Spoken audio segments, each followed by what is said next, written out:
देखिए पहले ऊंचे जात वाले लोग न थे ना, नीचे जात वालों को बहुत सताए। इझवा जनजाति थी जो SC ST में आते हैं, इझवा जनजाति। अब एक मंदिर था, मंदिर के सामने क्या थी? सड़क थी।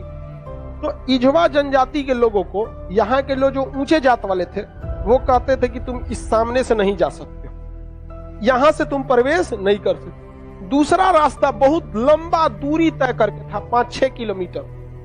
अब अगर किसी का घर यहाँ है और उसको यहाँ जाना है तो वो मंदिर के रास्ते से नहीं जा सकता है, लौट के जाएगा पूरा गांव हेल के बाहर बाहर यहाँ पर, अब फिर आना है तो इस तरह से हेल के आए। बताइए ये गलत बात था कि नहीं? अरे यार, वो छोटा जात बड़ा जात क्या होता? छोटा जात वाला तो बड़ा जात वाले को छू लेता है तो कहते हैं अशुद्ध हो गया, ज्यादा वोल्टेज छोटके में है कि नहीं है? आप बताइए, छोटा जात वाला बड़े जात को छूता है तो क्या कहते हैं? हम अशुद्ध हो गए। तो तुम्हारे में वोल्टेज है तो तुम बड़ा जात वाला छोटा को छू के शुद्ध करके दिखाओ। नहीं समझे? ज्यादा वोल्टेज किसमें? लेकिन बात हम क्या बताते हैं, छोटे जात को लोगों ने पढ़ने नहीं दिया, इस वजह से वो इस तरह का सवाल नहीं पूछ सकता था। हमरा से पूछे कोई, हम कहते हम ट्रांसफार्मर तुम बैटरी, टच करा के देखा भड़का देंगे तुमको यहाँ पर, फिर तुमको शुद्ध अशुद्ध हो जाओगे तुम यहाँ पर।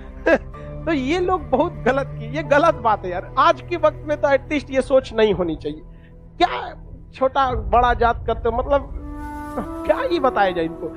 खुद हिंदू धर्म के शास्त्र में पढ़ी, आपको पढ़ा है, ऋग वैदिक काल में जाति का निर्धारण कर्म के आधार पर, उन लोगों ने अपनी फायदा के लिए जाति के आधार पर कर दिया, वंश के आधार पर किया कि नहीं किया?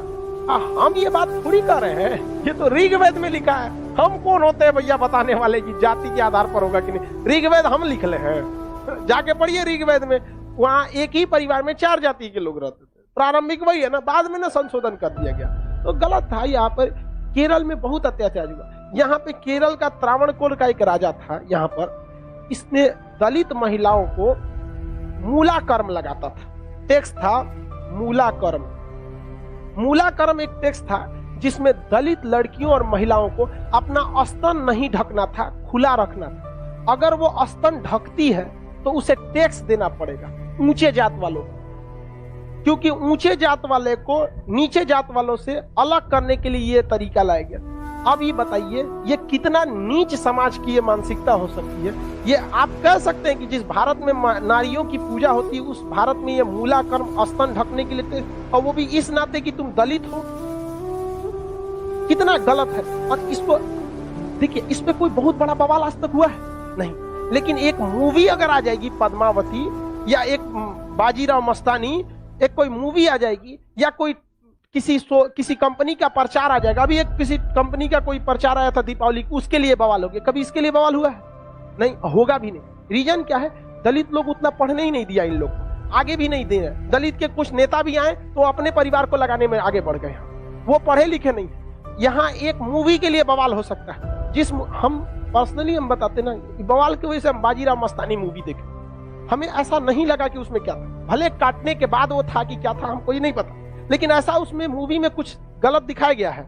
उसमें तो और बहादुरी दिखाया गया कि महिलाओं ने कि देखो भाई मरने के बाद भी हमने क्या किया है, जौहर, जो गलत था। अलाउद्दीन खिलजी, इससे नुकसान किसको था? इससे अलाउद्दीन खिलजी का वो चेहरा जो सबको नहीं पता था वो भी देख लिया लोगों ने, लेकिन उसके लिए विरोध हो सकता है। लेकिन इतना गलत चीज के लिए कभी आपने विरोध देखा? कभी नहीं आया। तो ये उन लोग को आज तक दबाए जाके रखा है। इतना गलत चीज वहां पे मूला कर्म लिया गया था, ये एकदम सरासर गलत है। और वहां पे जब टैक्स देने गया तो महिला जो थी ना, इस मूला कर्म को हटाने के लिए अपने स्तन को चाकू से काट दी और मर गई सब महिलाएं वहां पर। अब यह केरल ऐसा राज्य था जिसमें पुरुष सती होते थे। जब उनकी पत्नी अपना स्तन काट देती थी, ब्लड गिरने की वजह से मर जाते थे, तो चिता में पुरुष जाके मर जाता था कि हम ऊंचे जात वालों से नहीं लड़ सकते हैं, लेकिन हम अपना शरीर हम भी त्याग देते थे। पुरुष भी सती हुआ है इस देश में, ये ऊंच और नीच जात वाले यहाँ पर। लेकिन इसे, और यही अगर ये कांड किसी ऊंचे जात वाले के लिए कोई दिल्ली सल्तनत का राजा किया रहता, आज न्यूज चैनल पे बैठ के बवाल हुआ रहता। लेकिन दलित है ना भाई साहब, कोई आवाज नहीं उठाता है। इसलिए आप एजुकेशन रहिए, आप ऊंचे जात के हैं या नीचे जात के हैं, पढ़े लिखे नहीं रहेंगे ना तो लोग कचल के चले जाएंगे। और आप पढ़े लिखे रहेंगे तो अंबेडकर साहब का वो कथन याद रखिएगा, शिक्षा उस शेरनी का दूध है जिसने पिया है वो दहाड़ा है। तो आपको हर हाल में शिक्षा लेना है, वरना आपको लोग कुचल के चले जाएंगे। अंग्रेज तो छोड़िए, ये भारतीयों ने ये सा कुकर्म किया है। आप जलियांवाला बाग और इसमें देखेंगे तो ज्यादा खून खोलेगा आपको मूला कर्म में, जो भारतीयों ने किया यहाँ पे। और दिल को तकलीफ तो अपने पहुंचाते हैं, गैरों को पता क्या है कि दिल दुखता किससे। ये देश के लिए आपको शर्म आएगी। हमारी संस्कृति पे जहां हमें नाज होता है, ये हमारी संस्कृति में दाग है, दाग धब्बा है। जिस तरह चांद में भी दाग है ना, हमारी अपनी संस्कृति पे इस दाग को कभी भूल नहीं सकते हैं कि पूरी दुनिया में एक ऐसा देश था जहां मूला कर्म लिया जाता है, लेकिन आज भी बहुत हल्के में इसे ले लिया जाता है, हल्के में ले लिया। जानते हैं क्यों? क्योंकि ये दलित के साथ, समझा गया कि नहीं? बहुत ऐसा होता है।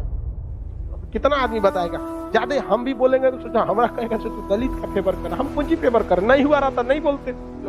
इजवा जनजाति के लोगों ने विरोध किया और इजवा जनजाति वालों ने क्या किया, इसको हटाया और मंदिर के सामने से वो क्या होने लगे, ज्यादा नहीं। भगवान ने कब कह दिया कि तुम हमको मतलब नहीं यार, राम जी सबरी के जूठे बेर खाए थे, तू राम जी से बड़ा हो गया है। राम जी के पैर के धूल के बराबर है आज के वक्त में, चाहे कितना बड़ा आप प्रकांड विद्वान। सबरी के जूठा बेर खाए थे कि नहीं, जूठा बेर यहाँ। और आज लोग कहते हैं कि छू देंगे तो अशुद्ध। अरे भगवान जूठा बेर खाए, देख ले भाई, अब इससे बड़ा साक्ष्य क्या चाहिए। लेकिन नहीं, हम श्रेष्ठ रहेंगे, दूसरे को दबा के रखें। ये सोच बहुत गलत है समाज की, और ये धीरे धीरे सही होगा। और इसको आप डायरेक्ट नहीं सही कर सकते। अभी समाज में ऐसे लोग हैं ना, जिनके दिमाग में ये बैठा हुआ है ऊंच जात, हम श्रेष्ठ हैं। ये नहीं, ये समाज के लोग धीरे धीरे धीरे धीरे डिकम्पोज हो जाएंगे, बूढ़ा होके समाज। नई जनरेशन आ रही है ना, ये जनरेशन सही है, लेकिन इसमें भी बहुत सारे ऐसे हैं लोग जो ये बात को मतलब ले। लेकिन आज आप लोग युवाओं में, आप देखिए, आप लोग में ऐसी सोच नहीं है, अभी नहीं है। लेकिन आप अपने घर में देखिएगा, अपने दादा परदादा, दादा, उन लोग में अभी भी ये सोच। हमारे यहाँ पे हमारी दादी भी थी तो नौटंकी करते, हम खटिया पे बैठी थे उनके, हमारी दादी से नहीं जमता था बहुत। कोई नौकर वोकर आते थे तो ना काम करने के लिए, उसके लिए अलग गिलास रखी थी, उसके लिए शीशा का अलगे रहता था। क्योंकि ये कौन सा तरीका है आपका भाई? आप भी पीने के बाद धुल देंगे, वो भी धुला जाएगा, सब साफ हो जाएगा, इसमें कौन सा बात है। लेकिन ना, मर गई लो, खत्म कहानी। मेरी सच बता, हम तो सोचते हैं ना, कोई मरे तो हम उससे उठा के एक बार पूछे कि आपको ऊंचे जात वाले शमशान में फूके कि नीचे जात वाला, और जो आपको आग लगाएगा ना वो किस जाति का हो, हरिजन होगा। और जब तक वो मुखाग्नि ना देगा, आग ना देगा, आपका क्रियाकर्म ना होगा। ये बताइए पावरफुल कौन? समझा कि नहीं? छोड़ो इस सब बात को, लेकिन क्या कहिएगा, आप शिक्षित रहिए। आपसे आदमी उम्मीद रखता है कि आप समाज में ये भेदभाव को खत्म कीजिए, क्योंकि आप जिस जाति में पैदा हुए, जिस परिवार में पैदा हुए, इसमें आपका कोई योगदान नहीं। हो सकता है कि आप किसी दूसरे जाति में पैदा हो सकते, तो आपकी ये कोई योग्यता नहीं जिसे आपने अर्जित किया है। ये भाग भरोसे है कि आप ऊंचे जात में हैं तो कोई नीचे जात में है।